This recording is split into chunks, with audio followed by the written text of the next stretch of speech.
다양한 자리에 가서 발표를 했었어요. 근데 발표를 할 때 비판을 들으면 너무 힘든 거예요. 아, 내가 잘못 생각했나 보다. 이게 뭐가 부족한가 보다. 문제가 있나 보다. 그래서 아이디어를 피벗을 했죠. 또 피벗을 하고 1년 반가량 그걸 했던 것 같아요. 자본금 0에서 투자 없이 정부 지원 사업 없이 1년 차에 2억, 2년 차에 10억, 3년 차에 40억 정도의 매출을 만들어낸 오로지 학생만으로 구성된 팀이고요. 디저트라는 푸드 장르를 통해서 마음을 더 쉽게 전하고 표현할 수 있는 세상을 만들기 위해서 창업한 조인앤조인 진해수라고 합니다.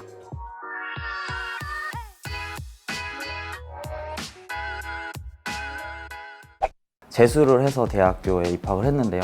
수능이라는 것을 거쳐서 대학교에 왔는데 학점을 따는 일이 수능에 비하면 쉽게 느껴졌어요. 그리고 그거에 비해서 제가 보낼 수 있는 시간이나 난이도가 낮다고 생각이 들다 보니 조금 지루하다? 여기 있는 사람들이 내 경쟁자일까라는 의문이 많았고 내가 어떤 삶을 살아야지에 대한 고민이 많았던 것 같아요. 그래서 좀 다양한 활동을 해보기로 마음먹었어요. 스쿠버 다이빙이라든지 동아리를 한 6개, 7개씩 하고 활동을 하던 중에 아는 선배가 고벤처 포럼이라는 행사를 한번 와봐라 라고 소개를 시켜주셔서 우연하게 방문을 하게 됐는데요. 그 고벤처 포럼에 방문했더니 이제 300명 정도의 사람들이 모여있고 대단한 분들이 앉아 계셨었어요. 근데 그 앞에서 저보다 조금 많거나 제 또래의 친구들이 자기 생각을 주장을 펼치면서 발표를 하더라고요. 근데 그 사람들을 보니까 가슴이 막 뛰더라고요. 여기 있는 사람들이 경쟁자 같다. 여기 있는 사람들과 내 생각을 펼치고 주장해보고 싶다라는 생각을 되게 많이 했어요. 그래서 저는 이때 이 순간부터 나는 창업의 길을 한번 걸어봐야겠다. 뭔가 스타트업을 해봐야겠다라는 마음을 먹게 되었고요. 근데 어떻게 창업을 해야 되냐라고 고민을 하다가 과감하게 된 적도 없는 교수님들한테 메일을 드렸죠. 제가 이러한 생각을 갖고 있고 이러한 꿈을 가진 사람인데 제가 스피치할 수 있는 기회 수업 끝나기 전 3분 전 주실 수 있습니까? 라고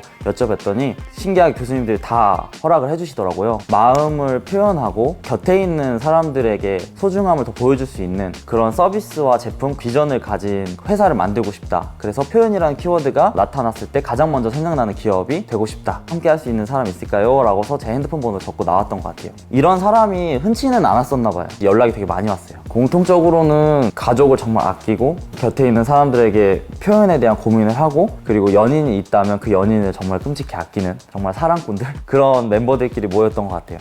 멤버들과 함께 정제한 IT에 대한 아이디어를 다양한 자리에 가서 발표를 했었어요. 근데 발표를 할 때 굉장히 많이 이제 비판을 들었던 것 같아요. 제가 그 당시에는 잘 몰랐고 문제에 대해서 정확하게 이걸 해결해야겠다라는 부분을 생각하지 않았었기 때문에 비판을 들으면 너무 힘든 거예요. 아, 내가 잘못 생각했나 보다. 이게 뭐가 부족한가 보다. 문제가 있나 보다. 그래서 아이디어를 피벗을 했죠. 또 피벗을 하고 그러면서 팀원들도 많이 떠났었어요. 뭐 제가 이렇게 비전을 갖고 설명을 하고 같이 하자고 했는데 막상 비판을 들으니까 제가 흔들리잖아요. 그러니까 멤버들도 흔들렸을 것 같아요. 부분적으로 3번의 팀이 바뀌었고 그리고 1년 반가량 그걸 했던 것 같아요. 아이디어를 정제하고 사업계획서 쓰고 근데 돈을 가진 상태로 시작한 것도 아니었지만 가면 갈수록 돈에 대한 압박도 심하더라고요. 그래서 그런 상황이 장기화되니까 마지막에 들었던 생각은 우리가 아이디어를 제시하는 거고 합의하는 건 좋은데 어느 정도의 우리가 생활비를 벌 수 있는 정도의 아이템, 캐시카우가 될 수 있는 아이템을 정하자. 거기에 더해서 가치는 흔들리지 말자고 했어요. 그렇게 저희가 정한 아이템이 편지집이라는 제품이 있었고요. 디저트라는 제품 2가지 제품이 나왔어요. 이 제품에 대해서는 우리가 당장 수익화할 수 있고 당장 도전할 수 있는 제품이니까 이게 프로덕트가 돼서 매출이 나는 그런 러닝을 할 때까지 포기하지 말자고 합의를 했어요. 편지집 제품을 검증하기 위해서 텀블벅으로 도전을 하고 첫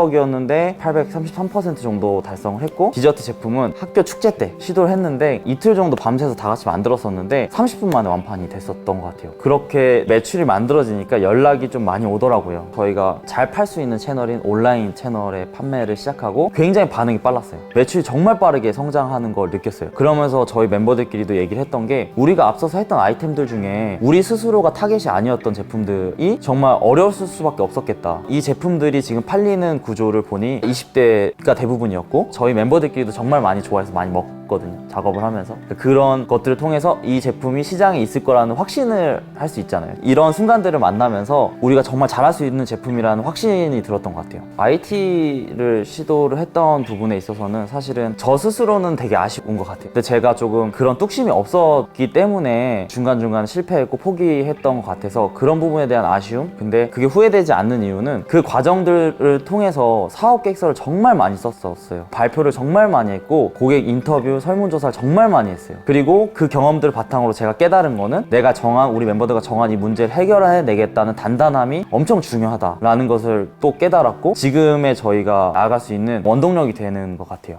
처음에 이제 매출을 만들고 이런 서비스를 한다는 것 자체가 돈이 없기 때문에 너무 힘든 일인 것 같아요. 무언가 돈이 필요하다는 생각을 첫 번째로 하게 돼요. 뭔가 정부 지원 사업도 있고 투자도 있고 나도 이걸 받아서 시작해야지 라는 생각을 할 수가 있어요. 초기에는 그런 시도를 많이 했지만 많은 시도를 해도 안 되잖아요. 제가 좀 오기가 생겼던 것 같아요. 이거 안 해. 우리끼리 수익 만들자. 그래서 우리끼리 나아가면 성장하자. 1년차 말 그리고 2년차에 걸쳐서는 우리가 하고 있는 비즈니스에 집중하자라고 하고 아예 이제 안 썼던 것 같아요. 그런 기회들을 잡기만을 기다리는 것보다는 나서서 내가 가지고 있는 비전과 방향성이 같은 자그마한 제품이라도 만들어서 판매하고 수익을 내고, 그래서 그 시장이 돌아가는 방법, 고객들의 그 제품이 전달되는 일련의 과정을 경험하면서 나아가는 게 중요한 것 같아요. 그 작은 걸음들이 생각지도 못한 우연을 만나서 큰 매출을 만들게 되는 것 같아요. 이것도 역시 안 해봤다면 모르는 온라인 B2C 시장에서 매출을 만들어내니까 B2B 영역에서 연락이 계속 오더라고요. 작은 기업, 작은 카페, 작은 공간들에서 연락이 와서 저희 제품을 같이 하고 싶다, 저희가 가지고 있는 가치를 같이 가져가고 싶다 라는 연락을 많이 받았어요. 그래서 그러면서 B2B 시장을 또 많이 만들어 갈 수 있었고요. 3년 차에 접어들면서 이제 좀 월급도 다 나가고 회사도 많이 성장했고 스스로만의 고민으로서는 해결이 안 되겠다 생각이 들어서 3년 차의 초에 나왔던 정부 지원 사업을 다 썼던 것 같아요. 근데 그때 가서 쓰니까 다 붙더라고요. 어떤 게 중요한 거다라는 생각을 한 번 더 할 수 있었던 것 같아요. 우리가 더 성장하기 위해서 함께 걸어갈 수 있는 기관이나 사람들이 있을까에 대한 고민을 하다가 첫 번째로 지원하게 된 프로젝트가 현재 신한 디지털 라이프 스쿨이었던 것 같습니다. 교육을 받으면서 좋았던 것들은 디지털 라이프 스쿨의 구조인데요. 참가자, 퍼실리테이터, 그리고 코치님 이렇게 구성이 되어 있어요. 퍼실리테이터 분이 중간에서 가깝게 창업자를 지원을 또 해주세요. 예를 들면 제가 엄청 좋았던 부분으로는 B2B 영역이 커지니까 제품을 받는 회사들이 많아지고 제품의 규모가 많아지는 거예요. 택배로 현재 나가고 있었다면 직배송으로 냉동 탑차를 통해서 물건이 나갔으면 좋겠다라는 생각을 했었어요. 근데 제가 안산에 있고 모르는 부분도 너무 많다 보니까 검색해서 알아보기엔 한계가 있고, 그래서 한번 여쭤봤어요, 퍼실리테이터님에게. 그랬더니 이제 바로 그냥 3분도 안 돼서 그 전체 카톡방에 공지를 띄워주시고 아시는 분들을 섭외를 싹 해주셔가지고 궁금했던 부분들을 다 물어볼 수 있었고, 이렇게까지 해주시는구나, 너무 좋다라는 생각을 받았던 것 같아요. 한 살이라도 어릴 때 시작하는 게 좀 좋다고 생각이 드는 거는 이런 시행착오를 해도 아직 난 어리니까 라는 합리화를 하기가 되게 좋았어요. 지금 너무 잘하고 있고 재밌지만 지금에 안주하지 않고 또 도전하고 세상에 더 많은 가치를 부여하기 위해서는 더 큰 도전이 필요할 거라고 생각을 했어요. 우리가 지금 가지고 있는 비전이 비건, 저당, 일반 이런 디저트를 통해서 또 사람들과 또 마음 편히 전할 수 있는 그런 제품들을 만들어내는 것에 대해서 고민이 있고요. 비건과 저당 시장이 한국에서 굉장히 발빠르게 변화하고 있다고 생각해요. 왜 급식엔 비건 선택지가 없냐 라는 주장을 굉장히 많이 하고 있고, 법적으로도 급식소에서 비건 선택지 줄 수 있도록 법안을 진행하고 있고요. 당뇨병이라든지 당에 대한 문제들이 굉장히 많이 이슈화가 되고 있어서 다이어트를 하면서도 이런 디저트 제품을 즐길 수 있고, 환경에 대한 이슈, 그것들을 소중한 사람들과 나눈다는 것에 대한 가치가 빠르게 성장하고 있어요, 지금. 그래서 저희도 이런 원료에 대한 노하우, 그리고 자체 팀이 가지고 있는 IT에 대한 개발 능력들이 더해져서 저희가 이 시장을 선점할 수 있다고 생각하고 있고요. 빠른 시장 선점을 위한 투자 유치를 준비하고 있습니다. 저희 멤버들끼리 이렇게 하나부터 10까지 만들어 왔다는 데 굉장히 뿌듯함과 자부심을 갖고 있고요. 널담이라는 브랜드를 통해서 표현을 하고 편하고 즐겁게 디저트를 나누는 세상을 만들고자 합니다.